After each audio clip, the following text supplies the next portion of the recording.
জাতীয় নিরাপত্তার স্বার্থে একটা রাষ্ট্র ঠিক কতদূর পর্যন্ত যেতে পারে, মানে সত্যিই কতদূর? স্নায়ুযুদ্ধের ওই চরম উত্তেজনাকর সময়ে এই প্রশ্নটাই সবচেয়ে বড় নৈতিক সংকট হয়ে দাঁড়িয়েছিল।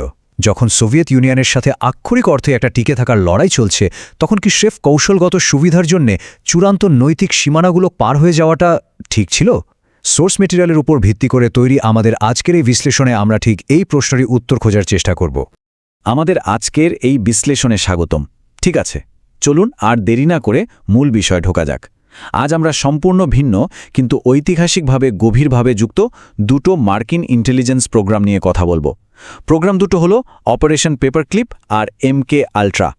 সোর্স ডকুমেন্ট ঘেটে আমরা দেখব যে এই প্রজেক্টগুলো আসলে কিভাবে চালানো হয়েছিল আর কিভাবে এরা সম্পূর্ণ আলাদা আলাদা নৈতিক সীমানা লঙ্ঘন করেছিল।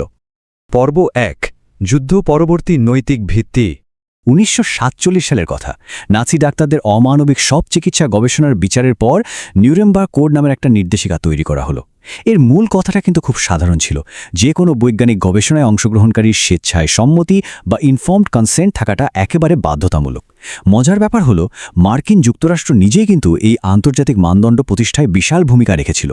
কিন্তু সামনে এগোলেই আমরা দেখতে পাব ঠিক এই ভিত্তিমূলটিকেই খোদ মার্কিন সরকারের দুটো বিশাল প্রোগ্রাম একেবারে ভেঙে চুরমার করে দিয়েছিল। পর্ব ২, অপারেশন পেপারক্লিপ, যেখানে ন্যায় বিচারের চেয়ে প্রযুক্তি হয়ে উঠেছিল বড়। তো এখানে সবচেয়ে গুরুত্বপূর্ণ বিষয়টা হচ্ছে এই সংখ্যাটা ১৬০০। সোর্স মেটেরিয়াল অনুযায়ী দ্বিতীয় বিশ্বযুদ্ধের পর ঠিক এই বিপুল সংখ্যক জার্মান বিজ্ঞানী, ইঞ্জিনিয়ার আর টেকনিশিয়ানকে অত্যন্ত গোপনে আমেরিকায় নিয়ে আসা হয়েছিল। মানে এদের অনেকেই ছিলেন একেবারে কট্টর নাৎসি পার্টির সক্রিয় সদস্য। এমনকি SS বা এর মতো কুখ্যাত বাহিনীর সাথেও তাদের সরাসরি যুক্ততা ছিল। শুধুমাত্র টেকনোলজির দিক থেকে এক ধাপ এগিয়ে থাকার জন্য এত বিশাল সংখ্যক প্রাক্তন শত্রুকে রীতিমতো লাল গালিচা সংবর্ধনা দিয়ে দেশে ঢোকানো হয়েছিল। এই শীর্ষ নিয়োগপ্রাপ্তদের তালিকাটা দেখলে রীতিমতো চমকে উঠতে হয়। যেমন ধরুন ভার্নার ফন ব্রাউন, যিনি কিনা পরে নাসার অ্যাপোলো মিশনের মূল কারিগর হয়েছিলেন। এরপর আছেন কার্ট ডেবস, যিনি নাসার লঞ্চ অপারেশন সেন্টারের ডিরেক্টর ছিলেন, আর ডক্টর হুবার্টা স্ট্রাগহোল্ড, যাকে তো স্পেস মেডিসিনের পথিকৃতই বলা হয়। এরা প্রত্যেকেই মার্কিন মহাকাশ আর চিকিৎসা গবেষণায় বলতে গেলে এক অভাবনীয় বিপ্লব এনেছিলেন। কিন্তু সোর্স ডাটা থেকে আমরা পরিষ্কার জানতে পারি যে এই মানুষগুলোর সাথেই নাৎসি বাহিনীর খুব গভীর সম্পর্ক ছিল, আর তারা সরাসরি যুদ্ধ অপরাধের সাথে জড়িত ছিলেন। মার্কিন প্রশাসন তাদের এই কালো অতীতকে পুরোপুরি কার্পেটের নিচে লুকিয়ে ফেলে তাদের কাজে লাগিয়েছিল। 2006 সালের অফিস অফ স্পেশাল ইনভেস্টিগেশনস বা OSI এর রিপোর্ট পুরো এই পরিস্থিতিটাকে খুব নিখুঁতভাবে তুলে ধরেছে। সেখানে বলা হয়, আমেরিকা, যারা কিনা নিজেদের নির্যাতিতদের জন্য একটা নিরাপদ আশ্রয়স্থল হিসেবে গর্ব করত, তারাই খোদ নির্যাতনকারীদের জন্য একটা নিরাপদ আশ্রয় পরিণত হয়েছিল। একবার ভাবুন বিষয়টা, অতীত যুদ্ধপরাধীদের বিচারের কাঠগড়ায় দাঁড় করানোর বদলে স্রেফ প্রযুক্তিগত শ্রেষ্ঠত্বকে বেছে নেওয়ার মাধ্যমে কত বড় একটা নৈতিক আপোষ যে করা হয়েছিল, এটা তারই জ্বলজ্জন্ত প্রমাণ। পর্ব ৩, MK আল্ট্রা, মাইন্ড কন্ট্রোল বা মন নিয়ন্ত্রণের এক অদ্ভুত প্রতিযোগিতা। CIA এর এই অবৈধ মানব পরীক্ষামূলক প্রোগ্রামের পেছনের ইতিহাসটা ঘাটলে দেখা যায় 1950 সালে ব্লুবার্ড আর আর্টিকক প্রজেক্টের মাধ্যমে এর বীজ বোনা হয়। এরপর 1953 সালে এসে এটাই MK আল্ট্রা নামে একেবারে আনুষ্ঠানিক রূপ পায়। প্রায় 2 দশক, হ্যাঁ টানা 2 দশক ধরে এই এক্সপেরিমেন্ট চলার পর 1973 সালে গিয়ে এটা বন্ধ করে দেওয়া হয়।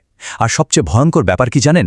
প্রমাণের যেন কোনো চিহ্নই না থাকে, সেজন্য বেশিরভাগ রেকর্ড একেবারে ইচ্ছাকৃতভাবে ধ্বংস করে ফেলা হয়েছিল। MK আল্ট্রা প্রজেক্টের সবচেয়ে শিহরণ জাগানো দিকটা ছিল এদের টার্গেট কারা ছিল সেইটা। CIA এবং সেনাবাহিনী এমন সব সাধারণ আর অসহায় মানুষদের বেছে নিয়েছিল যারা কোনোভাবেই এর বিরুদ্ধে টু শব্দটাও করতে পারত না। সোর্স ডকুমেন্টে স্পষ্ট উল্লেখ আছে যে কিভাবে জেলের বন্দীদের, মানসিক হাসপাতালের রোগীদের, এমনকি কোর্ট মার্শালের ভয় দেখিয়ে সামরিক কর্মকর্তাদের ওপরে পরীক্ষা চালানো হয়েছিল। তাদের উদ্দেশ্যটা শুনলে গায়ে কাটা দিয়ে ওঠে। তারা চেয়েছিল মানুষের মনকে পুরোপুরি মুছে দিয়ে এমন কিছু রোবট এজেন্ট তৈরি করতে যাদের একেবারে রিমোট কন্ট্রোলের মতো নিজেদের ইচ্ছামতো নিয়ন্ত্রণ করা যায়।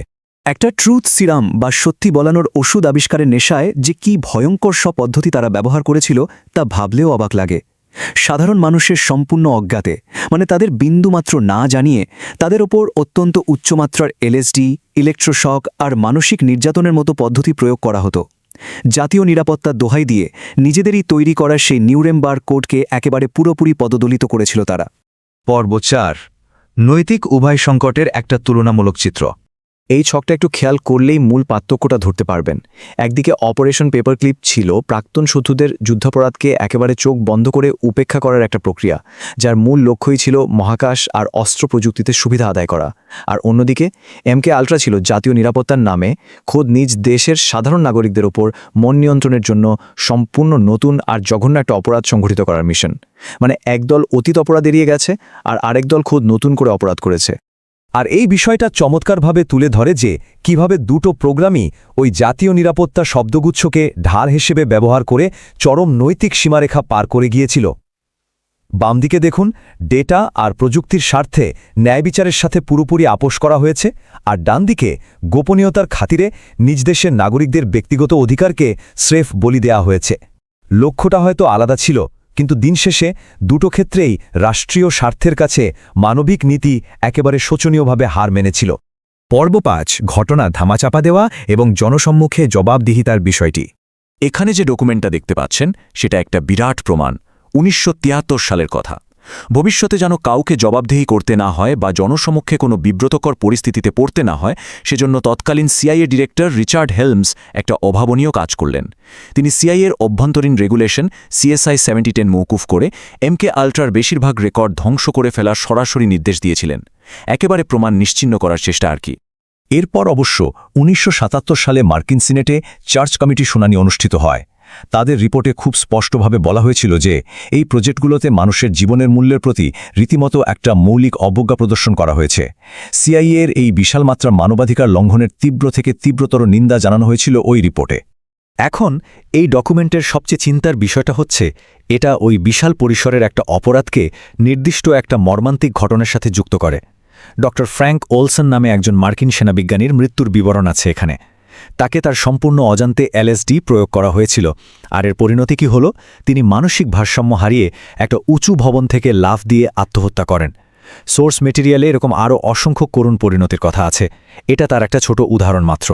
অন্যদিকে অপারেশন পেপার ক্লিপের ক্ষেত্রে জবাবদিহিতা আসতে সময় লেগেছিল আরও অনেক বেশি।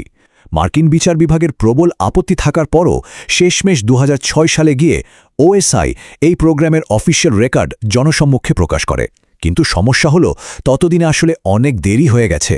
বহু প্রাক্তন নাৎসি বিজ্ঞানী ততদিনে মার্কিন সমাজে একেবারে মিশে গিয়ে অত্যন্ত সম্মানজনক জীবনযাপন করে মারাও গিয়েছিলেন। মানে কোনোদিন তাদের নিজেদের কাজের জন্য কোনো শাস্তির মুখোমুখি হতে হয়নি। ইতিহাসের এই পাতাগুলো ঘাটলে আমরা পরিষ্কার দেখতে পাই রাষ্ট্রীয় ক্ষমতা কিভাবে অপরাধীদের সুরক্ষা দিয়েছে আর সাধারণ মানুষের চরম ভোগান্তিকে ইতিহাসের পাতা থেকে স্রেফ মুছে ফেলার চেষ্টা করেছে। এই যে ঘটনাগুলো ধামাচাপা দেয়া হলো, এটা কেবল যুদ্ধাপরাধীদেরই আড়াল করেনি, বরং যারা ভুক্তভোগী ছিল তাদের প্রাপ্য ন্যায় বিচার থেকেও বঞ্চিত করেছে। জবাবদিহিতাহীনতার এই সংস্কৃতি আসলেই একটা মারাত্মক দৃষ্টান্ত স্থাপন করে গেছে আমাদের জন্য। তো সোর্স মেটেরিয়ালের ভিত্তিতে এই ইতিহাসগুলো জানার পর একেবারে শেষে গিয়ে যে চূড়ান্ত প্রশ্নটা আমাদের সামনে এসে দাঁড়ায়, তা হলো এই অতীত থেকে আমরা আসলে কি শিখলাম? রাষ্ট্রীয় নিরাপত্তার নামে এই ধরনের ছায়া প্রজেক্ট কি এখনও কোথাও না কোথাও চলছে? আজও কি রাষ্ট্রের কাছে নৈতিক জবাবদিহিতার চেয়ে কৌশলগত সুবিধাই বেশি গুরুত্বপূর্ণ? এই প্রশ্নের উত্তর খোঁজার ভারটা বরং ভবিষ্যতের বিচার বুদ্ধির উপরই ছেড়ে দিলাম। তথ্যভিত্তিক এই বিশ্লেষণটির শেষ পর্যন্ত সাথে থাকার জন্য অসংখ্য ধন্যবাদ।